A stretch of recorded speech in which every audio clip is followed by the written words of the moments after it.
Hello, my name is Matt. Welcome to Unbearable 73. This episode, we're going to talk about another one of my fandoms, football, particularly pro football and the New York Giants. I used to be a bit of a bigger football fan, and then for reasons I'm not going to because I'm not trying to make this channel political.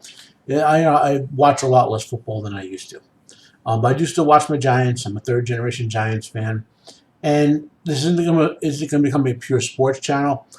This is just about the stuff I find interesting. Eventually you'll see some stuff on the channel in regards to history, mythology, to literature, to quite a few other things I find interesting. You know. So this episode we're going to talk is about addressing the New York Giants personnel issues for 2022. Now, let's start with one concept we have to factor in. I'll get back to this later. The Giants are at a total ground zero with their general manager and their head coach. Okay, so with that in mind, and I will have a little more comment on that later. That's the primary thing we have to consider when talking about the 2022 roster. Okay, it's so whatever happened before, whatever players are currently on the team, you might as well consider them to not be there, as everyone's getting a fresh look. So let's open up the web browser and talk about the first thing, which is the salary cap. Now, I'm going to move the logo so you guys can see.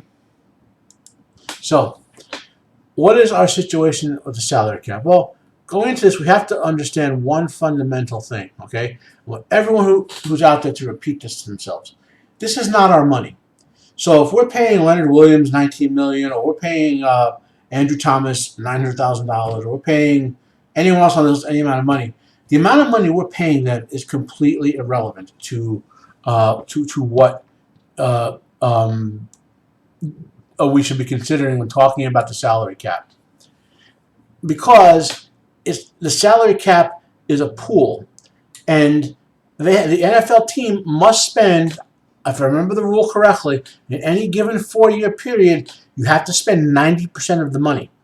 So no matter what we're paying the individual players, if the salary cap is $200 million, you are going to spend $180 million on average in that 4-year period.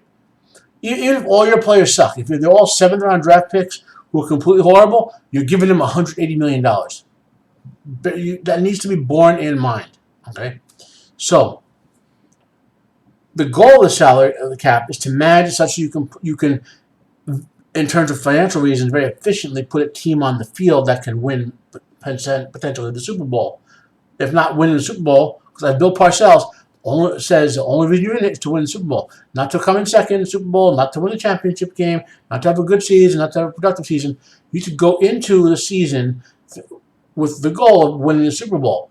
And if you don't do that, then everything else is considered not a success and something to build towards the next winning the Super Bowl. Okay? So with our salary cap situation, obviously the Giants are way over the cap. And I hear people saying, well, we have to cut this so we can sign these guys.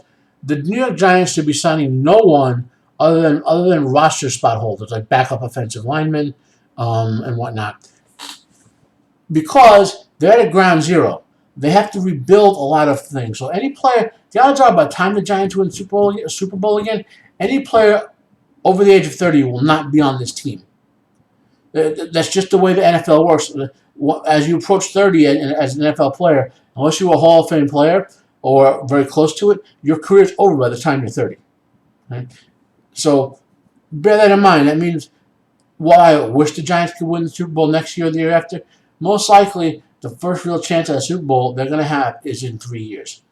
Okay, so with that also in mind, what do the Giants do with the cap? Obviously, Nate Solder is gone. Okay, so with whoever else is left on this team, I wouldn't touch Leonard Williams. I happen to be a big fan of his, especially if you go to you run a defensive scheme where he's playing a defensive tackle spot. You don't run by him. It's very hard. It's very hard to run the ball when Leonard Williams is in the middle. And then if you have pressure come from the outside, as we saw occasionally with the Giants last year, Leonard Williams to get through the middle and occasionally hit the quarterback. He's not a defensive end. He's a pure defensive tackle, and he's one of the best at it. Now, I was happy when the Giants got him, and I'm happy he's showing that he's capable of doing it. So, and don't worry about the amount of money he's being paid, because that's not the Giants' problem. Other players on this list, you know, I would solely base it on age. If someone is over the age of 28, and we could play a younger player for $2 million who will be 80% as good, then let the player go. Because they're not going to trade them if you can to get value, because they're not going to be here when we win the Super Bowl, and there's no point in risking them getting injury and us having dead cap money. Let them go, trade them away, or cut them so we can save some money now. So that's my kind of logic with the salary cap. They should cut enough guys to sign their rookies, and the only circumstance where I would consider signing a free agent is if I haven't looked, and I'm not going to, because I wouldn't do it, but the only circumstance is if there were a under 30 NFL offensive lineman who is very, very, very good and could potentially, doesn't need to be an all-pro, but capable of being a top 10 guy at one of those line positions. That's the only circumstance I would consider signing a free agent. He has to be under 30, like 27 or so, like coming off of his rookie contract, and for some reason the team can't re-sign him or franchise him.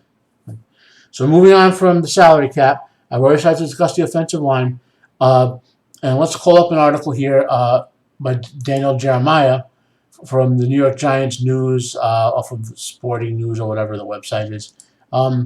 So I've seen this in multiple circumstances.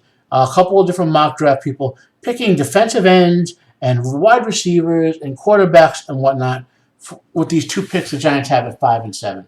And it comes down to this: if you're going to invest money in a defensive end, you don't want to risk wasting 3 years of that guy's career on a losing team, and potential injury, loss of good years. What's the point of having a premier defensive end if your team is not going to win for 2 years? And that's in relation to the offensive line situation. Okay, the Giants need to spend these two picks on offensive linemen. There's something. This is from WhatFootball.com, which I think is a fantasy site, but they ran a study over offensive tackles, right? And here's an interesting to note. Now, the sample size is from, I think, 2003 to 2009, okay? So I'm guessing this article is a few years old, but it's about 1993 to 2009. That's about 15-year sample. And in that 15 years, looking at quarterbacks, defensive tackles, and offensive tackles, 31 offensive tackles were drafted, and only 5 of them were busts. 18 were hits, and 3 were okays, and 5 are still to be announced. That's as of when they did this article. The point is, if you draft offensive linemen, particularly tackles, high in the draft and in the first round, they succeed more often than any other position.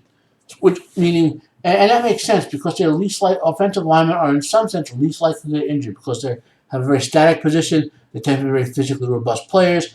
They're not engaged in tackles very often, and that kind of makes sense.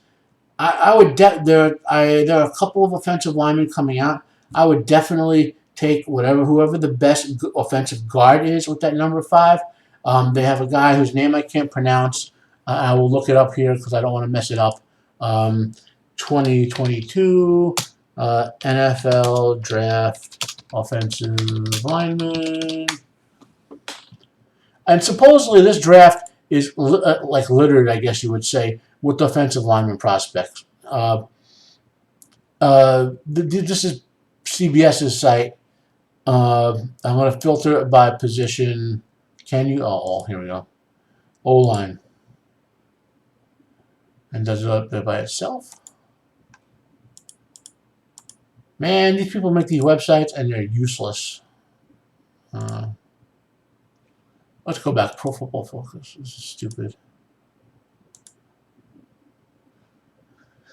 So I just want a list of the offensive linemen, okay? So here's their versions of it. Let's go. Here we go. Okay. So this is the list I was looking for. So most places have a lot of highly ranked offensive linemen, right? This is the guy everyone seems to focus on as a guard. It's the best guard. the two guys I would want if I were the Giants, I would want Linderbaum and Ikonu. Because we a center, if you can get a top quality center, and this kid says he's supposed to going to read very well, I would draft these two guys. Because why? Because the Giants have one good tackle, no good guards, and no center. At least get a surefire pick at your center and your guard, so you're only working on two other positions to fill with a later round draft pick or one of the guys they have now. Of course, the Giants have a couple of young players in Lemieux and Pert, who potentially could develop into a decent guard. And the guy who was injured, who was a good player, he might come back from his injury and be a potentially good guard as well. So there's potential developmental talent on the team. If for two of the spots, guard and right tackle, one of the guard positions, right tackle, but they need these two draft picks need to be spent, in my opinion, ideally on Ikem Ekwonu and Tyler Lindenbaum. I wouldn't even question it. The only way I would consider trading down, and not with the fifth pick, with the seventh pick, is if I got a first round pick next year to do doubles, and I wouldn't trade out of the first round. Because I would stay high enough to still get another offensive lineman. Okay. So that's my offensive lineman. So what's the next most important thing the Giants have to do for the 2020 team? They have to evaluate Saquon Barkley. Part of that means fixing the offensive line. Now Barkley, I don't know if he's going to recover completely from all the leg injuries he's had. He's still shown he can be an effective player. And here's the thing with Saquon that you get. Even if he's not going to be as good a pure runner as he was, if he still could be very good at it and not great, he he can be almost an elite level wide receiver if that's all he played. So if you can have Barkley, pair him up with a power back who can fill in and go under short yard situations, maybe. If Barkley can't come back fully, and you could have basically, if everyone remembers Dave Meggett, for example, or Tiki Barber. But Tiki had a way better offensive line. You could have that kind of thing with versatility from your tight end spot, and your wide receiver spots, and receiving out of the backfield with Barkley, combined with, even if he's not as good a pure running back as he was before the injuries, he can still be an effective one if we fix the offensive line. So number two, we have to figure out Saquon Barkley, whether we're going to trade him in by the trading deadline, run to the end of the year and give him the extension, or not. And the third thing, we have to develop any current young players on the team that Schoen and Doble will decide to keep. And there are a couple of them. I don't want to go on the roster completely, but we've obviously drafted a wide receiver this year. And we have to continue developing Thomas, on the line. But there are, I would say, 6 or 7 players on this team who are young players. That safety we got 2 years ago. Now we also have a young kind of linebacker, defensive end type player to develop. We need to continue developing those players, right? And that leads to the fourth most important thing. And long term, this is even beyond the concern of the next 2 years.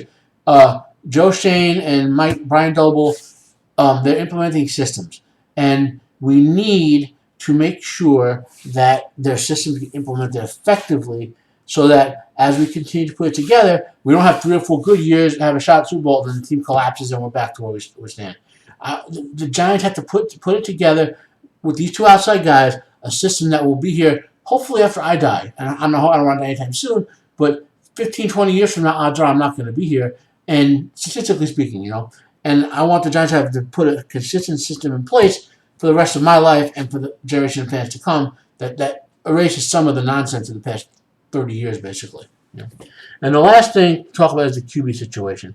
And I will start by saying there is not a single quarterback coming out this year that I would draft in the first round if I were drafting for any of these teams. So that means if you're going to draft a quarterback, you want a top 10 or 15 guy. And this isn't about Daniel Jones specifically in terms of, should they have taken him at number 6? I wouldn't have. I would have drafted offensive lineman.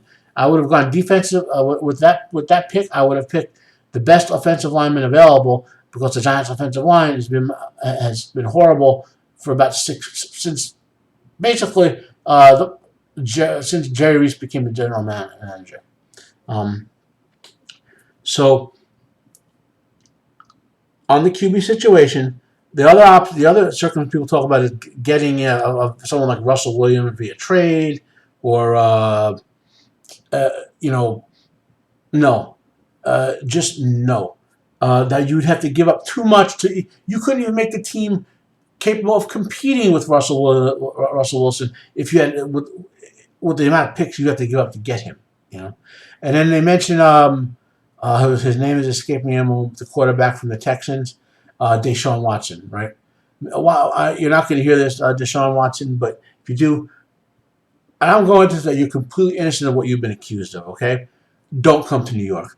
The New York media, even if you are 100% innocent and provably so, like with videotape and everything, they'll look to destroy you. So there's no chance of the Giants being successful here because the media will look to destroy you, even if you are all pro for every year you're here and you're 100% innocent of the charges. You know, there's no viable quarterback the Giants could get next year for 2022 that will be equal or better than what the Giants have to do with Daniel Jones. The reality is, this year we have to evaluate Jones and potentially let him go at the end of the year and draft with our. Because no matter what happens, we're going to have a top 10 draft pick in 2023.